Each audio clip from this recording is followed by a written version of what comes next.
എടാ നിനക്ക് 2 ഷഡ്ഡി മേടിച്ചുവിട്രാ. ഉള്ളത് മുഴുവൻ ഓട്ടയാണല്ലോ.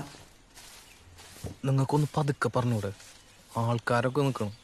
പഴയ സാധനം ഇട്ടുകൊണ്ട് നടക്കുന്നതിന് അവന് മാനക്കേടൊന്നുമില്ല. നമ്മുടെ സവിതയുടെ കല്യാണം അടുത്ത വർഷം വേണമെന്നാട്ടോ അവര് പറയണേ. കല്യാണോ? അപ്പൊ അവര് തമ്മിലുള്ള പ്രശ്നങ്ങളൊക്കെ മാറിയാ? ഞാൻ സേലത്തുള്ളപ്പോ സ്ഥിരം അങ്ങേരെ കുറ്റം പറയാൻ വേണ്ടി വിളിയായിരുന്നല്ല. കോംപ്രമൈസ് ടോക്കിന് ഞാൻ അങ്ങേരെ വിളിക്കണ്.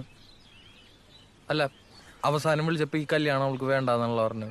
എടാ ആ പെണ്ണ് പറയുന്നൊന്നും നീ വിശ്വസിക്കല്ലേ ഏട്ടാ. അവര് ഇന്നടിയാണെങ്കിൽ നാളെ അടയും ചക്കരയാ. ഇപ്പതേ അവൻ പറഞ്ഞിട്ട് തടി കുറയ്ക്കാൻ വേണ്ടിട്ട് ഓട്ടവും ചാട്ടവും തുടങ്ങിയിട്ടുണ്ട്. അടിപൊളി. നീ പോണ കാര്യം അച്ഛനോട് പറഞ്ഞിട്ടുണ്ടായിരുന്നോ?